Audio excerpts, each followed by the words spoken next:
there. Subscribe to my channel and also press this bell icon. बिस्मिल्लाहिर्रहमानिर्रहीम। Dear students, इससे पहले video में हमने मेंडल का पहला ला था, मेंडल लॉ ऑफ सेग्रीगेशन, उसको पढ़ा था। इसके बाद इस वीडियो में हम पढ़ते हैं about the Mendel second law, that is Mendel law of independent of assortment. ये Mendel law of independent assortment को हम इस वीडियो में डिस्कस करेंगे। Mendel law of independent assortment के मुताबिक कि एक क्रोमोसोम पर या एक डीएनए पर जो मुख्तलिफ़ किस्म के जीन्स के अलील पड़े होते हैं वो एक दूसरे के साथ अरेंजमेंट कर लेते हैं, मुख्तलिफ़ किस्म के अरेंजमेंट कर लेते हैं। और ये कोई मखसूस इसका अरेंजमेंट नहीं होता है, बल्कि आज़ादाना तौर पर एक दूसरे के साथ अरेंज हो जाते हैं, आज़ादाना तौर पर एक दूसरे के साथ अरेंज हो जाते हैं। फॉर एग्ज़ाम्पल, एक हाइट वाला जीन है और दूसरा हमारे पास जीन है कलर का, सीड कलर का, फ्लावर कलर का। तो अब ये फ्लावर कलर वाला अलील एक डीएनए पर मौजूद है और इसी डीएनए पर दूसरी जगह पर एक अलील मौजूद है हाइट का।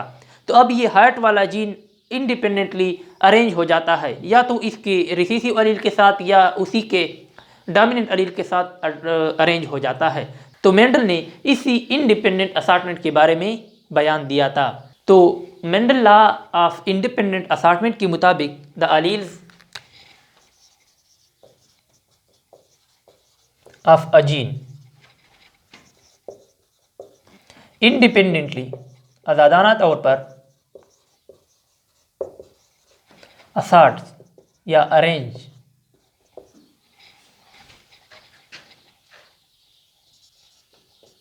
with the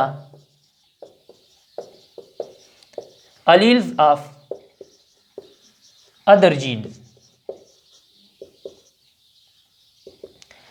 कि अलील्स जो होते हैं एक जीन के वो इंडिपेंडेंटली आज़ादाना तौर पर असॉर्ट हो जाते हैं, अरेंज हो जाते हैं with the alleles of another gene जो इसी डीएनए पर मौजूद होता है। तो इसी को कहते हैं Mendel law of independent assortment, और उसको हम समझाते हैं डाई हाइब्रिड क्रॉस के ज़रिए, जिसके नतीजे में इसी डाई हाइब्रिड क्रॉस के नतीजे में मेंडल इसी नतीजे पर पहुंचा था कि जीन के जो अलील होते हैं वो इंडिपेंडेंटली एक दूसरे के साथ असॉर्ट हो जाते हैं। तो पढ़ते हैं about the dihybrid cross. Dihybrid cross किसको कहते हैं? जब भी कोई दो इंडिविजुअल जो एक दूसरे के साथ क्रॉस हो जाते हैं, जिसका हम एक दूसरे के साथ क्रॉस करते हैं और वो एक दूसरे से डिफरेंट है, मुख्तलिफ है, सिर्फ दो ट्रेट के ज़रिए, जब भी कोई दो इंडिविजुअल एक दूसरे से मुख्तलिफ है सिर्फ दो ट्रेट्स के ज़रिए और हम इसका क्रॉस करते हैं तो इसको हम नाम देते हैं मानो हाइब्रिड क्रॉस। और इससे पहले हमने मानो हाइब्रिड क्रॉस का पढ़ा जब सिर्फ एक ट्रेट के ज़रिए एक दूसरे के साथ एक दूसरे से मुख्तलिफ हो, और जब एक दूसरे से दो ट्रेट के ज़रिए मुख्तलिफ हो, इस किस्म के इंडिविजुअल के क्रॉस को हम नाम देते हैं dihybrid cross. The cross between two individuals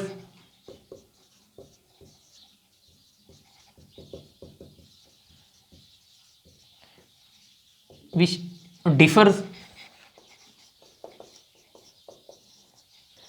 with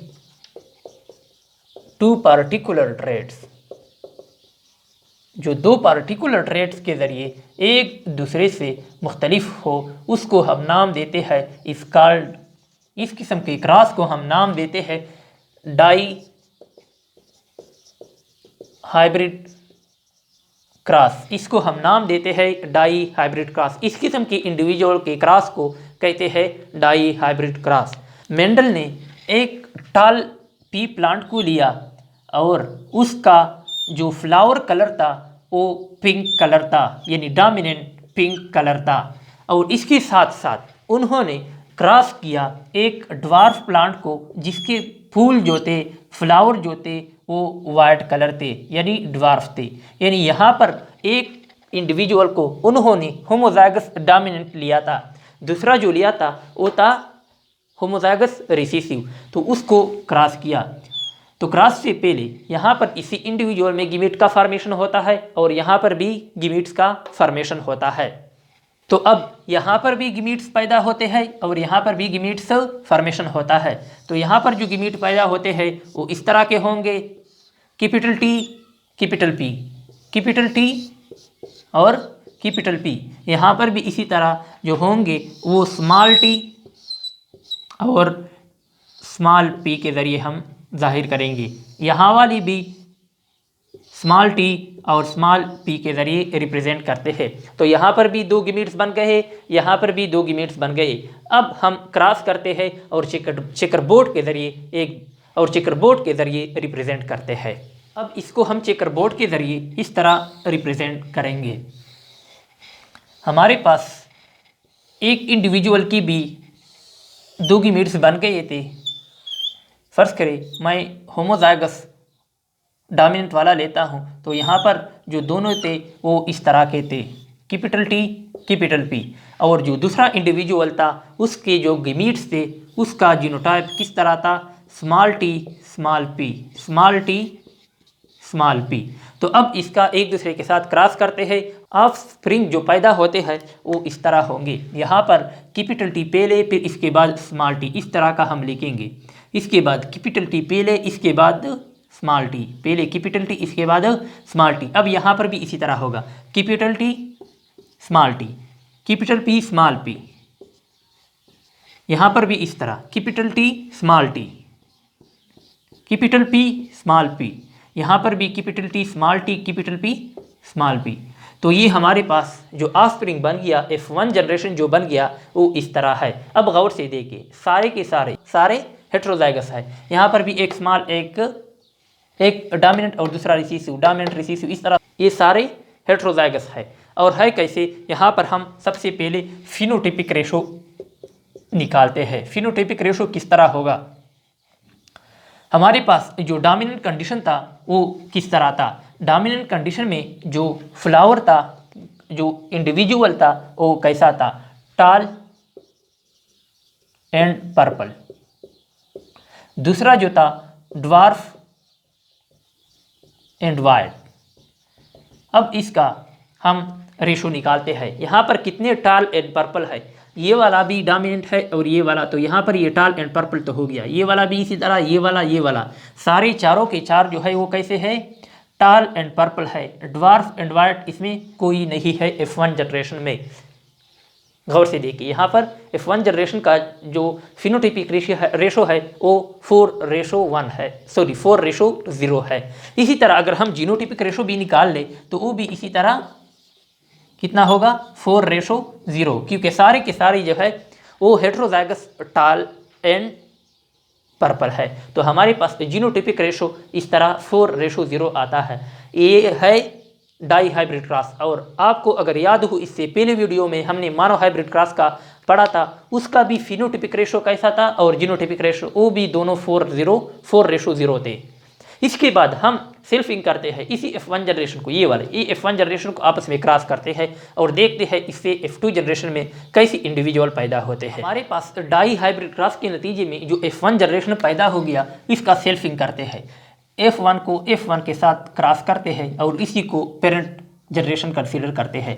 इसके बाद जो नेक्स्ट जनरेशन पैदा होगा उसको हम नाम देंगे F2 जनरेशन, जिस तरह हमने मोनो हाइब्रिड क्रॉस में पढ़ा था। तो यहाँ पर F1 जनरेशन जो हमारे पास पैदा हुआ था वो किस तरह था, सारे के सारे जो थे वो इस तरह थे, capital T small T, capital P और स्मॉल पी। यहाँ पर भी इस तरह capital T small T, capital P small T, sorry small P.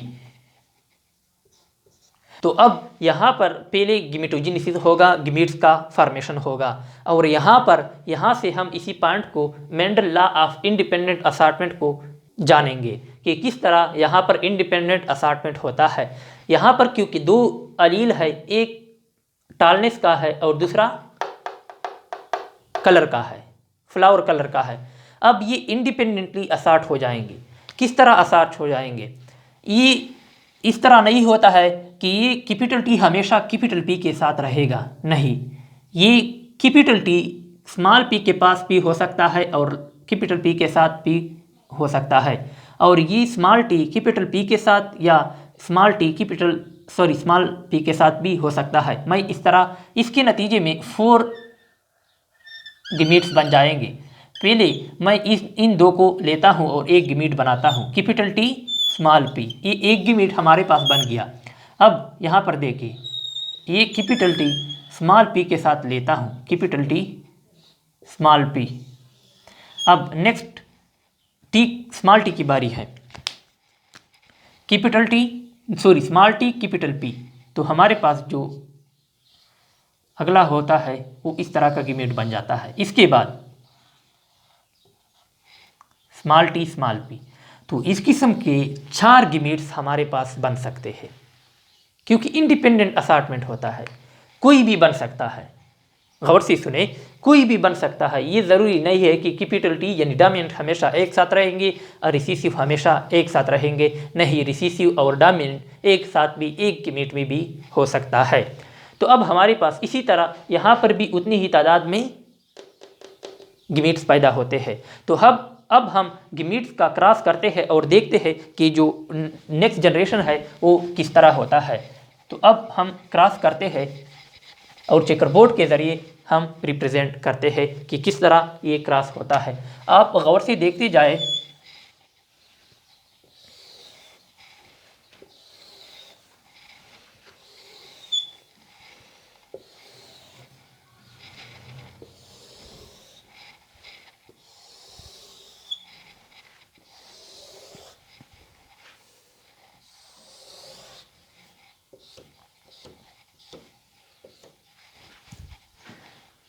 अब देखिए पहला गिमिट हमारे पास जो बन गया था वो किस तरह था, कैपिटल T कैपिटल P।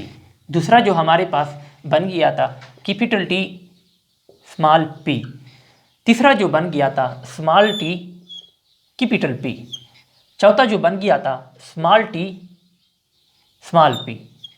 अब यही गिमिट यहाँ पर भी लिख लो, capital T small capital T capital P, capital T small p, small t capital P, small t small p। अब इसका क्रॉस करके देखो कि किस तरह यहाँ पर हमारे पास नेक्स्ट जनरेशन बनता है। Capital T capital T capital P capital P। गौर से देखिए इसी तरह capital T capital T capital P small p। अब देखिए ये वाला और ये वाला, capital T small t, capital P capital P, capital T small t, capital P small p। इसके बाद capital T capital P small capital P और ये वाला स्मॉल p। अब गौर से देखें, ये इसकी बारी है, कैपिटल T कैपिटल T और ये वाला स्मॉल p और ये वाला भी स्मॉल p।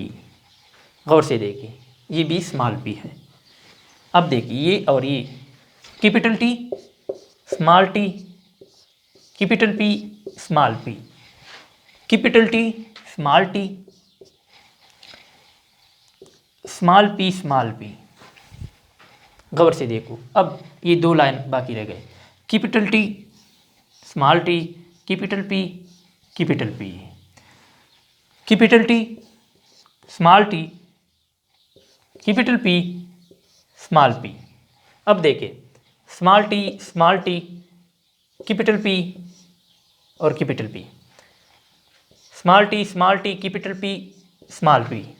इसके बाद capital T small t capital P small p। इसके बाद नेक्स्ट है capital T small p small p।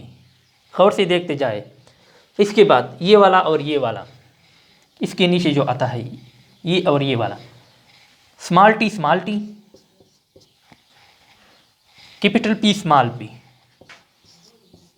इसके बाद ये वाला small t small p small p।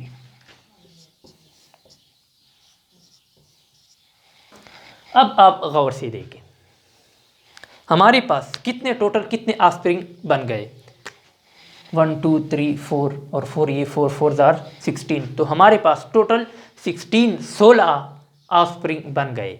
गौर से देखिए अब अगर हम फिनोटिपिक रेशो को निकाल लें, फिनोटिपिक रेशो F2 जनरेशन का, ये हमारे पास F2 जनरेशन है, तो फिनोटिपिक रेशो में कैसे होंगे।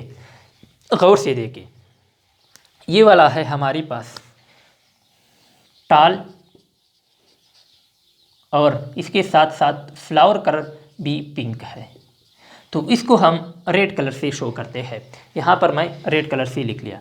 इसी तरह यहाँ पर भी रेड कलर से रिप्रेजेंट करते हैं। यहाँ पर भी ये भी टाल एंड पिंक है, ये भी टाल एंड पिंक है, ये भी टाल एंड पिंक है। ये नहीं है क्योंकि यहाँ पर दोनों पी स्मॉल है, वाइट है, टाल एंड वाइट है।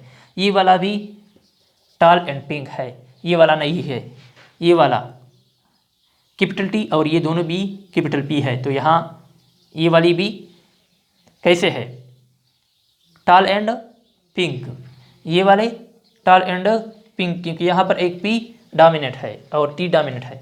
यहाँ पर स्मॉल टी, दोनों स्मॉल टी है, तो यहाँ पर ये ड्वार्फ है। और ये दूसरी बात, ये यहाँ पर भी ड्वार्फ है, यहाँ पर ड्वार्फ और एक पी जो है ये डोमिनेंट है। यहाँ पर पहला टी डोमिनेंट है और पी डोमिनेंट है, तो यहाँ पर भी इस तरह का कंडीशन है, टाल एंड पिंक कलर। यहाँ पर नहीं, दोनों पी रिसेसिव है, यहाँ पर नहीं है, यहाँ पर नहीं है। तो हमारे पास कितने बन गए जो टाल है और पिंक है, 1 2 3 4 5 6 7 8 9।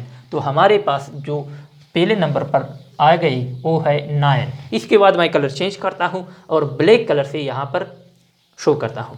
इसके बाद ये वाला कौन सा है, कैपिटल टी रिप्रेजेंट करता है टालनेस को और स्मॉल पी वाइट को। तो यहाँ पर ये है टाल एंड वाइट,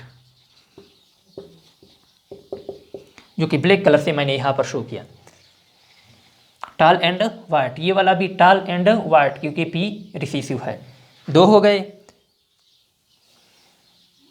इसके बाद ये वाला, ये वाली स्मॉल टी है, तो ये टाल एंड वाइट है हमारे पास।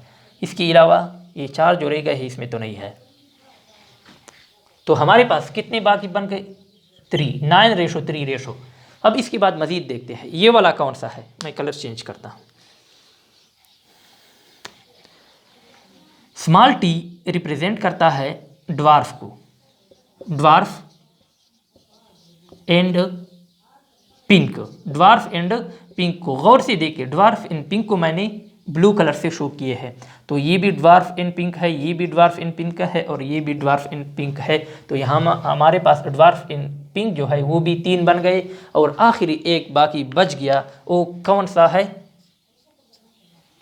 होमोजाइगस रिसेसिव कंडीशन है। बिल्कुल इसी तरह है जो एक पेरेंट में एक इंडिविजुअल जो हमने लिया था जो होमोजाइगस रिसेसिव था, ड्वार्फ एंड वाइट। तो एक हमारे पास ड्वार्फ एंड वाइट है। तो हमारे पास यहाँ पर जो फिनोटिपिक रेशो है वो कितनी है, 9:3:1। 9 जो है वो हमारे पास कैसे है, टाल एंड पिंक है, और ये जो ब्लैक कलर से हमने टाल एंड वाइट को रिप्रेजेंट किए हैं, और 3 हमारे पास ड्वार्फ एंड पिंक है, और एक लास्ट वाला हमारे पास यहाँ पर हमने स्टार के जरिए रिप्रेजेंट किया है, ये है ड्वार्फ एंड वाइट। तो ये हमारे पास जो फिनोटिपिक रेशो है वो इस तरह की आ गई। इसके बाद देखते हैं कि उसका जीनोटिपिक रेशो कैसे है। मैं एक छोटा सा फार्मूला बताता हूँ जिसके ज़रिए आप जीनोटिपिक रेशो और फिनोटिपिक रेशो को किसी भी मानो hybrid, dihybrid, trihybrid cross को का जो रेशो होते हैं, फिनोटाइपिक रेशो और जीनोटाइपिक रेशो, किस तरह हम निकाल सकते हैं। तो इसको हम आगे पढ़ते हैं कि ये फार्मूले कौन से हैं और किस तरह हम उसके ज़रिए इसको निकाल सकते हैं। हमेशा जो इफ 2 जनरेशन होगा उसका फिनोटिपिक रेशो के लिए एक फार्मूला है हमारे पास। फिनोटिपिक रेशो जो होता है उसका फार्मूला है 3:1 की पावर n। यहाँ पर n रिप्रेजेंट करता है number of traits which are crossed, जो कि क्रॉस किया है। यहाँ पर फर्ज करें अगर हम मानो हाइब्रिड क्रॉस का ले ले तो यहाँ पर n की कीमत जो होगी, वैल्यू जो होगी वो 1 होगी। तो हमारे पास फॉर मानो हाइब्रिड क्रॉस के केस में हमारे पास जो रिजल्ट आएगा वो होगा 3:1 की पावर 1। तो यहाँ 1 कोई हैसियत नहीं रखता। तो यहाँ पर हमारे पास फॉर मानो हाइब्रिड क्रॉस फिनोटिपिक रेशो जो होगी वो हमेशा 3:1 होगी F2 जनरेशन की, ये भी याद रखना। इसी तरह फॉर डाई हाइब्रिड क्रॉस के लिए 3:1 की पावर n की कीमत यहाँ पर वैल्यू जो है वो 2 होगी। तो ये इक्वल है 3:1 × 3:1। अब इसको क्रॉस करो, 3 3s are 9, 1 3 multiply 1 is equal to 3। इसी तरह इस एक की बारी है 1 मल्टीप्लाई 3 1 मल्टीप्लाई 1 1। तो यहाँ हमारे पास जो डाई हाइब्रिड क्रॉस का है इसका फिनोटाइपिक रेशो जो है वो 9:3:3:1 है। 9:3:3:1 है हमारे पास। इसी तरह फॉर ट्राई हाइब्रिड क्रॉस 3:1 की पावर 3, तो ये इक्वल है 3:1 मल्टीप्लाई 3:1 मल्टीप्लाई 3:1। अब पहले इनको क्रॉस करो, 3 3 आर 9, 3 1 आर 3, 3 1 3 आर 3 और 1। अब इसके बाद इसको क्रॉस करो, 3:1 को इसके साथ क्रॉस करो, 9 3 आर 27, 9 1 आर 9। तो अब अगर हम उसको अरेंज करें 27:9:9:9:3:3:3:1, तो ये हमारे पास फिनोटिपिक रेशो है ट्राई हाइब्रिड क्रॉस की। तो इसके बाद हम पढ़ते हैं एक फार्मूले के बारे में, जो कि जीनोटाइप को हम किस तरह निकालेंगे, फार्मूले के ज़रिए फिर जीनोटाइप के रेशो को किस तरह निकालेंगे। किसी भी F2 जनरेशन का जो जीनोटिपिक रेशो होता है उसको हम आसानी से इसी फार्मूले के ज़रिए निकाल सकते हैं। जीनोटिपिक रेशो जहाँ पर MCQs हो वहाँ पर हम आसानी से या कहीं पर भी इस तरह इसी फार्मूले के ज़रिए हम निकाल सकते हैं। 1:2:1 की पावर n। n यहाँ पर रिप्रेजेंट करता है number of traits which are cross. जितनी भी ट्रेड्स हमने क्रॉस किए हैं, फॉर एग्जांपल मानो हाइब्रिड क्रॉस के लिए यहाँ पर इस n की वैल्यू 1 होगी, डाई हाइब्रिड क्रॉस के लिए 2 और इसी तरह ट्राई हाइब्रिड क्रॉस के लिए इसकी वैल्यू 3 होगी। मैं यहाँ पर एक्सप्लेन करता हूँ। फॉर एग्जांपल मानो हाइब्रिड क्रॉस के लिए जो इसकी वैल्यू है n1 है, तो 1:2:1 ये इसकी जीनोटिपिक रेशो है मानो हाइब्रिड क्रॉस के लिए। इसी तरह जो डाई हाइब्रिड क्रॉस होता है इसके लिए ये 1:2:1 की पावर 2। तो हम उसको इस तरह एक्सप्लेन करते हैं, 1:2:1 मल्टीप्लाई 1:2:1। तो अब इसी 1 को एक एक को इस तरह मल्टीप्लाई करते जाए, 1 2 1। अब 2 की बारी है,